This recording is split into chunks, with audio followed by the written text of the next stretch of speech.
some of you guys asked me to check out OverSimplified's video on Prohibition, and I guess the thinking behind this was, ha ha ha, Irish girl, they love alcohol, ha ha ha ha ha, no alcohol was allowed. And actually, I think that's a very good point. This is going to be very entertaining for me. It is a negative stereotype, but stereotypes are based in some reality, and our entire culture centers around alcohol, so yeah. Hey, I'm Irish! Today's sponsor is one that definitely hits close to home in this weird world of online dating in 2021. Today we've been sponsored by Dating.com. Like a lot of you guys, I've been on a quest to find my person, and like a lot of you guys, I've turned to the internet and I found a safe place in Dating.com, which allows people to build relationships with one another from all around the world. It offers a safe place with more than the superficiality of just swiping left to right based on a picture. What's cool for me about it is there's not just one type of person on there. I've chatted with a lot of diverse and interesting people, and though I've yet to find the one, I'm getting closer to learning what I want and need through using the site. My favorite thing on Dating.com is video calls. Honestly, you know within the first 30 seconds of talking to someone if there's someone you might want to get to know better, and rather than getting ready and traveling in somewhere only to find yourself awkwardly chatting to somebody about the weather, my preference is to video chat first. Dating.com are currently running a 60% discount for new users, so why not put yourself out there like me? And if you find your soulmate after signing up and you don't tell me, I'm gonna be so mad. So thank you Dating.com for supporting this channel and helping me on my quest to find my dorky life buddy. On with the video.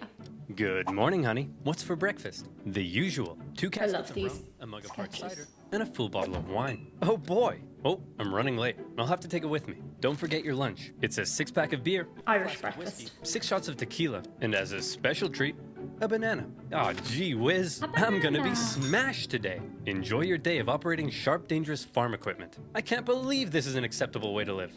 God bless America. Okay, gotta go. It was. I love my life! I love this channel. America, the land of beautiful strip malls, top-class infrastructure, and wonderful urban sprawl. Ah, yes, beautiful America. But what's the most American thing you can think of? Apple The pie. Statue of Liberty? Mount Rushmore? A crazy lady in a mobility scooter yelling at a pigeon? Well, what if I told you the answer is alcohol? No. That's right. When the Puritans arrived on America's shores, they brought a ship packed with beer. George Washington provided his men with a daily cup of whiskey. Andrew Jackson's inauguration party left the White House so trashed that everybody had to be ordered outside. Frederick Douglass said whiskey made him feel like a president. Me too, Frederick. Me too. Americans drink at breakfast. Doctors prescribe their patients hard liquor. In the 19th century, Americans drank 3 times as much as their modern-day counterparts. That's a lot of whiskey. See, you could handle your drink back then. Remember in Ireland, up until the 90s, we were prescribed a pint of Guinness after giving blood, so it's not that alien of a concept. It was for the iron. Hey Jerry, how's that report coming along? Already done, sir. I've also organized your paperwork, watered your flowers, and been a father figure to your children. Wait a minute. What's that smell? Have you been drinking at work? No, sir, I would never. Well, why not? Everyone else is doing it, but I got all my work done. You're fired! Americans drink at work. They drink at barn raisings, baptisms, and public hangings. Heavy drinking was so normal that it was as American as apple pie. Apple pie? Hi, everyone. My name's Ron, and I'm an alcoholic. Get over yourself, Ron. We're all alcoholics. But more and more Americans began That to sums wonder up the whether all Irish this truly attitude. was a normal way to live. Were Americans drinking, perhaps, a little too much? Well, one group in particular Never. thought the answer to that was yes. You know him, you love him. Woman. Oh, crap. Woman! Wrong! Hang on. We just want to talk. Woman talk. Were the women not getting in on it too? Come on, Fred. You've got 2 kids and a wife at home. Yet here you are spending your entire paycheck on booze. And you, Dr. Spanky, you were on the cusp of discovering time travel. But what did you discover instead? The sweet, sweet joys of whiskey. That's right. Alcohol. It's destroying our families, our jobs, and our homes. She's right. She's right. You know. Hang on, men. Don't let them get to you. This saloon is our safe space where our wives and children can't annoy us with reality, where we're free to be real men. Right. That had enough of being victim to their husband's heavy drinking, and they were going to do something unprecedented. You're going to what? I'm going to protest.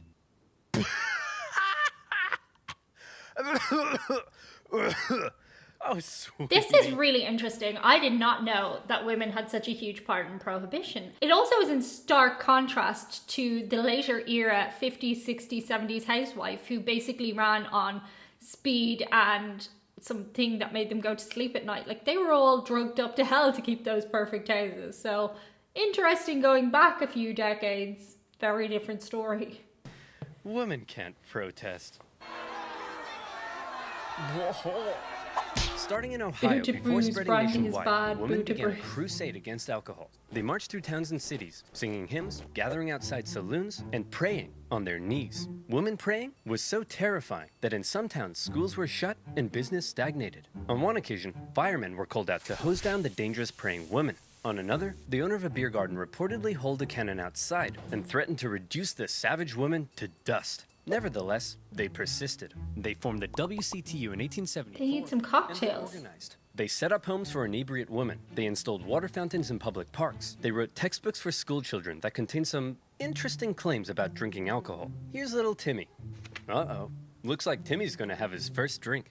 He's taking a small sip of whiskey, and Timmy has spontaneously combusted. The end. The woman's efforts weren't in vain. In small towns across America, drugstores agreed to stop fulfilling prescriptions for alcohol. Men committed themselves to giving up drink. Inspired by the woman's moral fervor, some saloon owners closed their doors. I still think it's hilarious that in American pharmacies you can buy alcohol. That's so alien to me. Many states had even begun enacting their own dry laws that restricted the sale and use of alcohol. One of them was Kansas, where alcohol had been outlawed since 1881. Despite this, many illegal saloons remained open, and authorities had done just about nothing to stop them. One woman, disgusted by what she saw, decided she would take the law into her own hands. And not just any woman, a terrifying, hatchet-wielding, sweet old lady named Carrie Nation. Armed with her trusty hatchet and a bag of what she called smashers, she traveled from town to town visiting saloons. But she wasn't there to get smashed. She was there to smash. The men could do nothing but cower as sweet little Carrie hulked out and tore the place to shreds. She went to Kiowa and smashy smashed. Wichita, smashy smash. I love Topeka, this channel. smashy smash.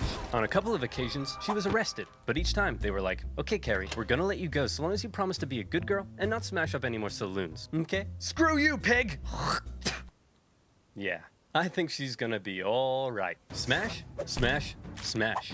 Carrie's tactics shocked the other members of the Women's Christian Temperance Union, but she assured them, and this is a quote, "Ladies, you do not know how much joy you will have until you smash, smash, smash." Carrie became a household name, and she hoped her unusual tactics would spread across the country. But She was lucky nobody smashed back. eventually slowed down.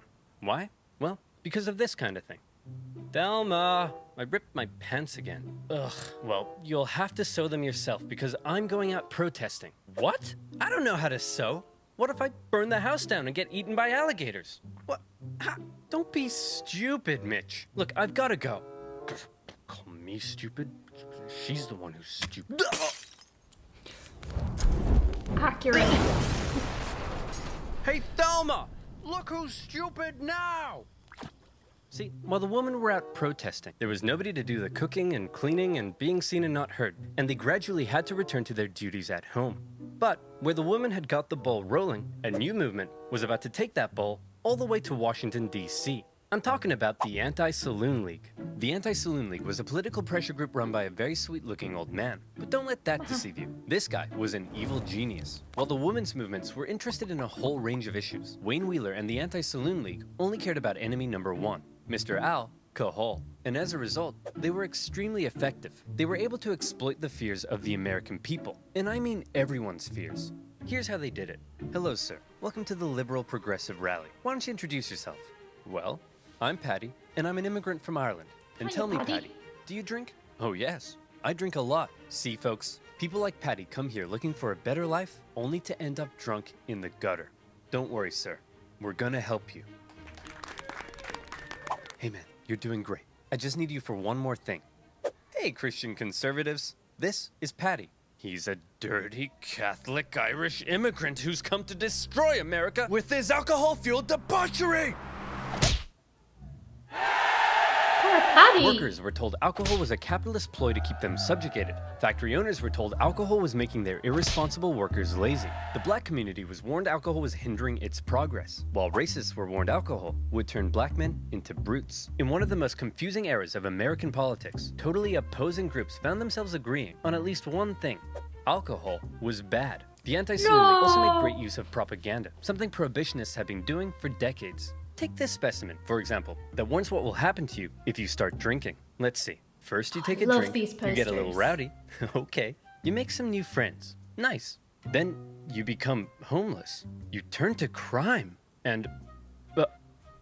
But the most Slippery effective slope. tactic Wheeler used to force prohibition on America was pressure politics. In any election he could, Wheeler very successfully rounded up support against any politician who was in favor of alcohol. In Ohio alone, he had 70 state representatives and the Still popular happens. Republican governor ousted from office and replaced with prohibitionists. Suddenly, every politician in America was afraid of Wayne Wheeler. Even those who enjoyed alcohol in private began pretending to be against it in public. Alcohol is delicious. Malicious. Sorry, Wayne. I'm really drunk right now. Then it really hit the fan in 1917, when America found itself fighting in the First World War against Germany. Anti-German sentiment exploded. Sauerkraut became Liberty Cabbage. German measles became Liberty Measles. And Dachshunds became the embodiment of evil. See, America? You've always been this way. The biggest brewers in America were German, and Wheeler saw to it that drinking alcohol became akin to pro-German treason. The German brewers desperately tried to fight back, creating their own propaganda, presenting beer as a healthy beverage, one that you could even give to your kids. As you can imagine, it didn't go down well. Oh my President Wilson God. instituted some temporary wartime prohibition measures to save grain for food, and with many in the country now in support of prohibition, all that was left was to make it law. One problem was that taxes on alcohol made up nearly 40% of the US government's annual revenue, and the government wasn't just about to give Interesting. that up. No problem. The Anti-Saloon League helped lobby for the creation of a new income tax on the American people, and just like that, the government was no longer reliant on alcohol. Prohibition was finally introduced to Congress in 1913, not That's just as a funny. law, but a constitutional amendment. In 1917, as the House held their final vote on the Prohibition Amendment, Wheeler was watching from the gallery. You spineless cowards. I know half of you drink, yet here you are bowing down to Ned Flanders up there. Look at him, like he's some kind of Caesar. Ugh, don't be so dramatic. I obviously don't think I'm Caesar. Now release the lion. In the end, Prohibition passed the House easily, 282 votes to 128, and the states ratified the new amendment by 1919. America, a nation obsessed with liberty and freedom, had just voluntarily given up its private right to choose whether or not to drink alcohol. We did it, folks. We fixed everything. America will be perfect forever. But you just dissolved America's 5th largest industry and lost tens of thousands of jobs for us immigrants. gotta allow No, choice. you idiot. You don't get it. We helped you, idiot. Ugh, I could really go for a beer. Oh, no. Immediately after Prohibition went into effect, alcohol consumption in America decreased as Americans followed the law and tried not drinking. Man, if we're gonna be law-abiding good boys, we need something else to fill the dark, lonely void that delicious beer once did. Well, how about we crack open a nice cold can of water? Hell yeah. Toss it over. Drugs. Nah, this isn't doing it for me. Let's try knitting. This isn't filling the dark void at all. Wanna play some kites? Ah, screw it.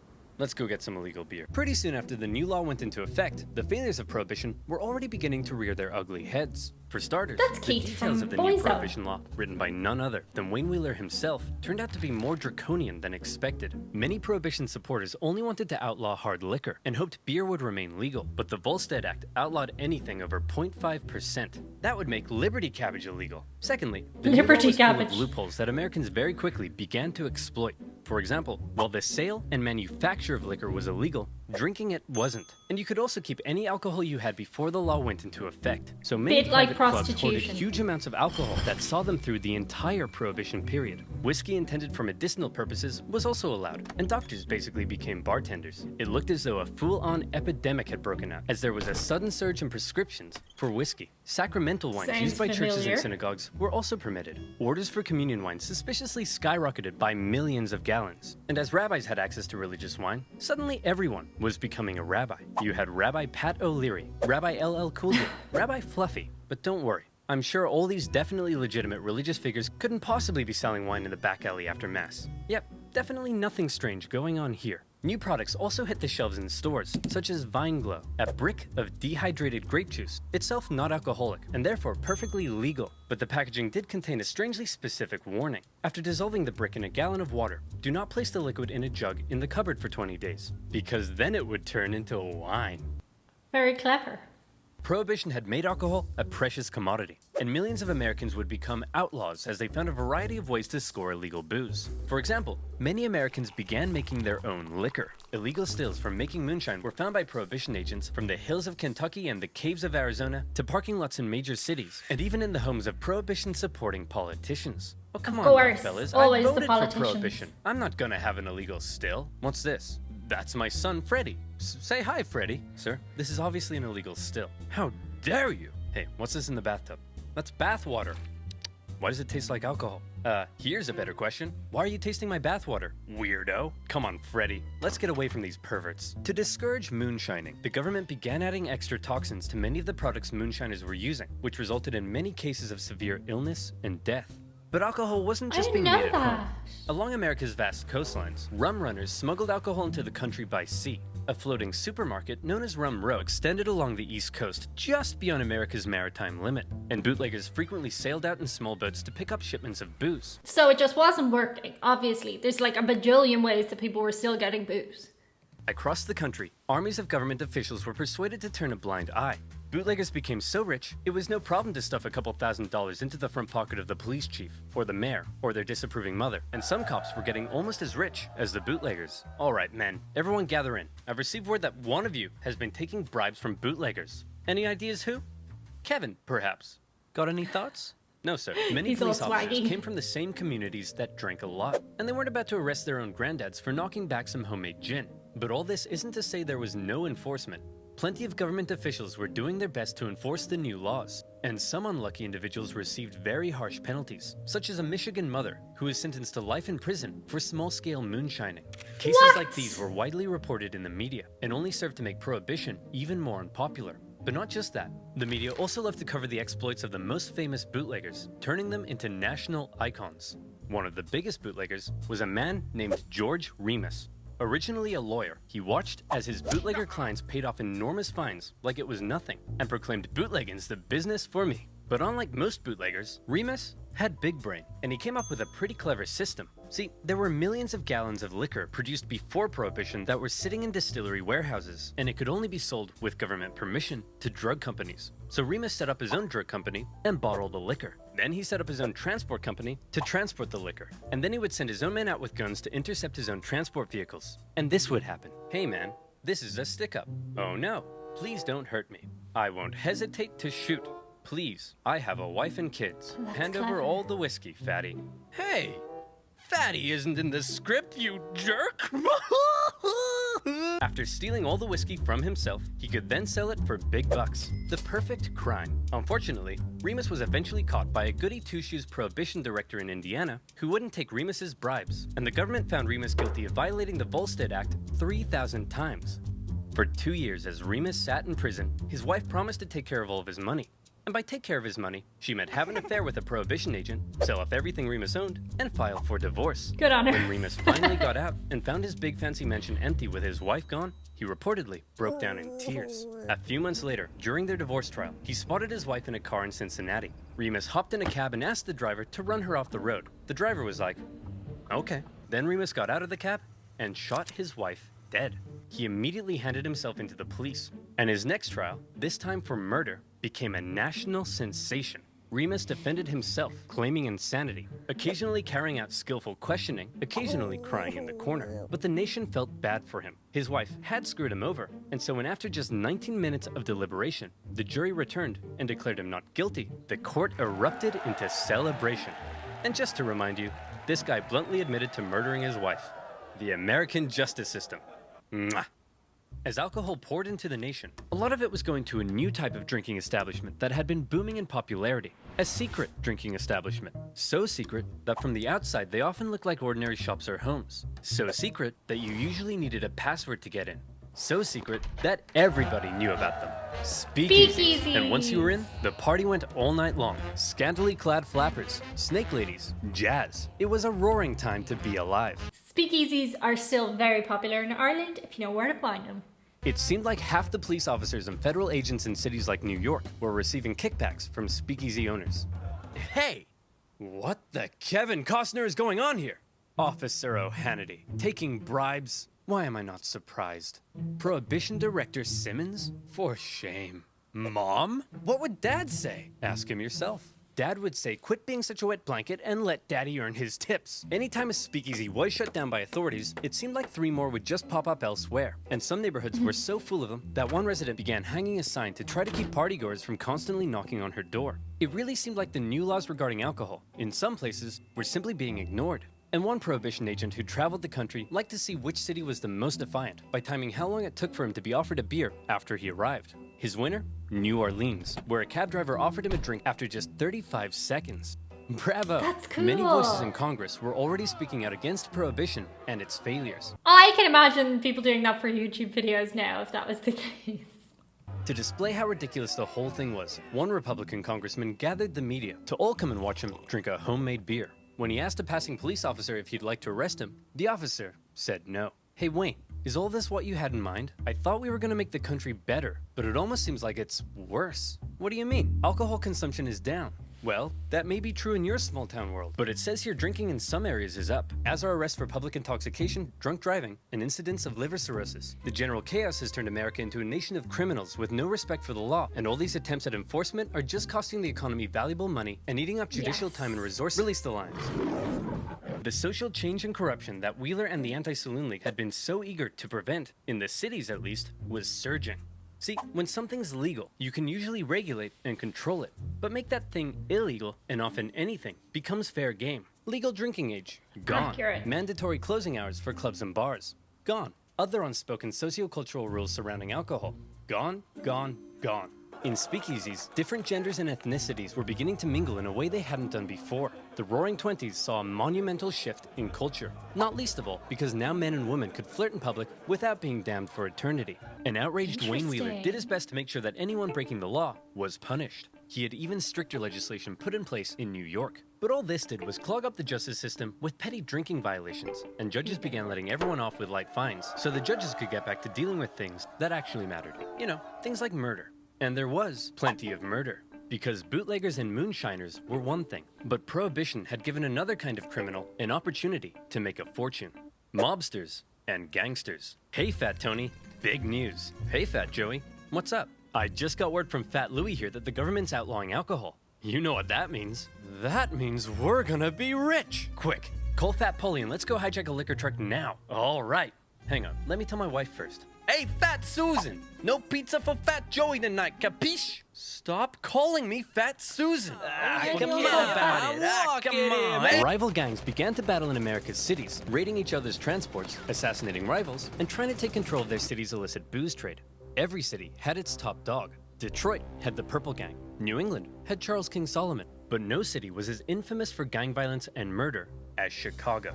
The city had multiple gang factions, and at first, they agreed to stay in their own neighborhoods. But the thing about criminals is that they're criminals, and the agreements inevitably broke down. One day, the leader of the Italian Southside gang was walking along the street when this happened. And he was like, you know, I think I'm done with this, and left for New York, leaving his crime empire to his chief enforcer, none other than Al Capone. Al Capone. Having been knifed in the face in his younger years, Capone earned himself the name Scarface. Although interestingly, he hated that nickname and preferred to be called Snorky. Snorky was ruthless, just like any other gang leader in America. But what set him apart from others, the reason he's become synonymous with 1920s gang warfare, is this. Most other gang leaders would try to keep a low profile because, you know, they're killing and murdering and stuff. But Capone lived for the fame and kept an extremely high public profile, frequently speaking with the media about his exploits and presenting himself as a gracious host, providing Chicago with good times. No need to thank me, fellas. I just provide the city with a valuable commodity while doing away with the competition. You mean you murder people? Whoa, who said anything about murder? I just, you know, force my rivals underground. When you do the thing with the hands, it seems like you're talking about murder. Whoa, look at you with the brains. No, I just help people retire. Very good channel. From life, so murder. Whoa! Al Snorky Capone was somewhat of an enigma. Brutal in how he dealt with enemies, but in front of the camera, he was all smiles. One day, he'd be ordering hit after hit. The next, he'd be signing autographs in Wrigley Field. One day, he'd be bludgeoning members of his own gang with a baseball bat for conspiring against him. The next, he'd be playing Santa at a nearby parochial school. And no murder could ever be traced back to him. Just like every other criminal, he stuffed the pockets of city officials with cold, hard cash. And any who did try to oppose him sometimes found themselves being thrown down the steps of City Hall in broad daylight. Problem solved. The public couldn't get enough of Capone. He quickly became a household name as people romanticized the gang life he lived. And this became a source of concern for the people at the very top. President Hoover? What is it now, Miles? I'm busy. Well, it's just that there's a lot of crime, sir. Crime? How long's that been happening? Well, since the dawn of man, sir. What? Would you like me to blame it on the Democrats again? No, Miles, I want you to blame it on squirrels. Yes, the Democrats! Now stop wasting my time! Since having a crime lord controlling public officials and winning the hearts of the people probably wasn't a good thing, Hoover personally ordered that something be done about this Capone fellow. But before he knew it, President Hoover was also dealing with another major problem. You know him. You love him. Woman. The Prohibition era had been going on for nearly a decade, and anyone with a brain could see that it really wasn't going very well. One person with a brain was Pauline Sabin, an extremely influential and rich woman who served on the Republican National Committee, fundraised for Republican presidents, and had a secret wine room in her giant mansion. She initially supported Prohibition, but was now disgusted at the chaos it had created, and she began a new women's movement, this time not for Prohibition, but against it. Being the extremely influential woman she was, her new organization gained nearly 1.5 million members within 2 years, 5 times that of the Women's Christian Temperance Union. She hated that the WCTU claimed to speak for all women, and she began calling for the repeal of the 18th Amendment. President Hoover, I helped fund your campaign, and now I want you to end Prohibition. Miles, what is it I say when I'm not going to do anything? You'll look into it, sir. Oh yeah, that's right. Pauline? I'll look into it. Sabin gave speeches on the steps of Congress and helped start a growing push among the American people against Prohibition. In 1929, something happened that shocked the nation. Men, thought to be working for Al Capone, tricked some Irish mobsters into meeting them at a garage in Chicago, thinking they were there to purchase hijacked whiskey. Instead, the mobsters were lined up against the wall by men dressed as police, and they were shot. No, The Valentine's Day massacre had people outraged. It was cruel and almost felt like American mobsters had finally crossed a line. People were sick of the violence, and in part, they blamed Prohibition for helping to create it.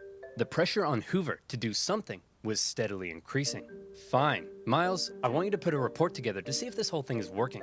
You mean the thing where mobsters are becoming increasingly powerful and massacring each other in the streets and everyone is disregarding the law and half our public officials are corrupt and taking bribes? That thing? Yeah, I want to know if it's working or not, Miles. Stop wasting my time! Hoover continued to drag his feet on Prohibition, but after the Valentine's Day massacre, he was still determined to do one thing. He wanted Al Capone in prison. Since Capone had been so careful, the FBI were having a hard time charging him with anything, but eventually, they got him. Capone, we know you're supplying Chicago with alcohol and you've been involved in countless murders. Whoa, look at you with the crazy talk. I ain't done none of that stuff. But you're rich, right? You're damn right I am. And so where'd all the money come from, Capone?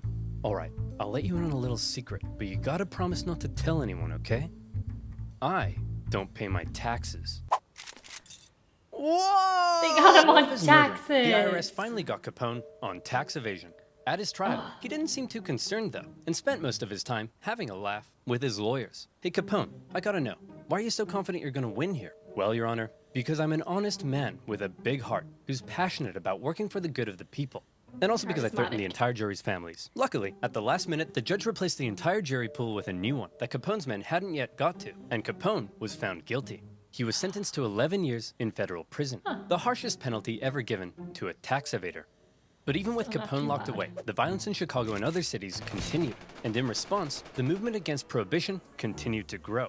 And the final nail in Prohibition's coffin came in 1929. After a decade of booming economic growth under 3 Republican presidents, the stock market plummeted, and America was thrown into the grips of the Great Depression. It was an awful time.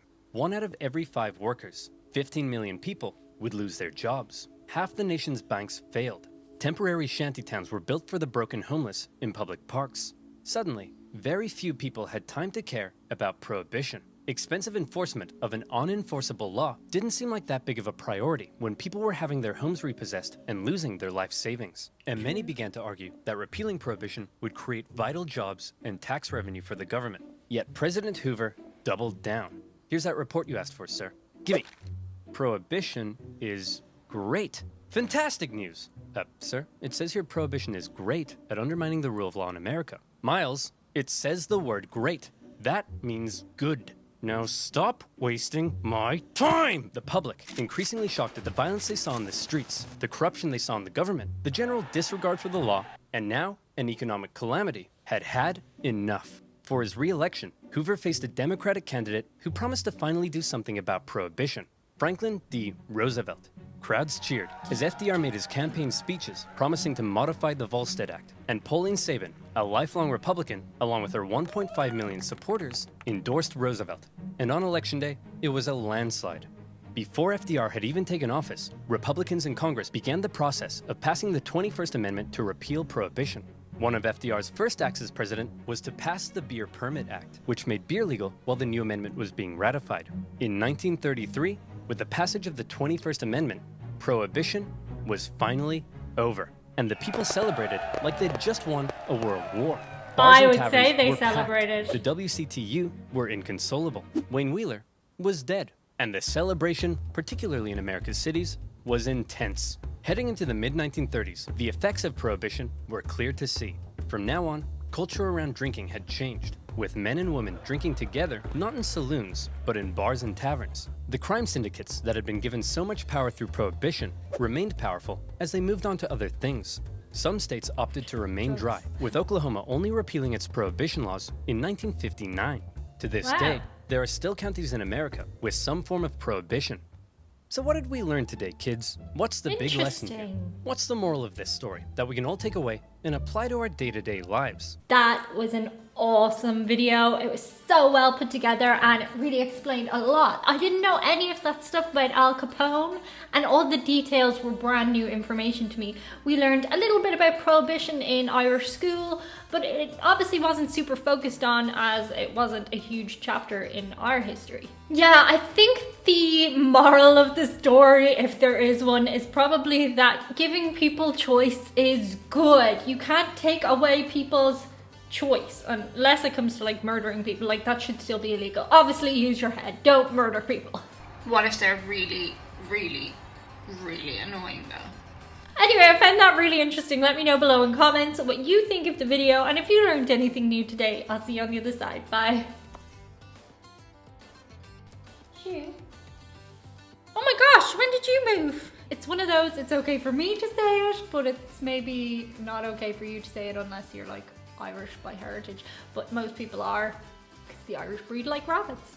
It's all that alcohol. Next door seemed to be having a party. I don't know. Were you snoring the whole video when mommy had her AirPods in? Yeah, am I gonna have to edit that out?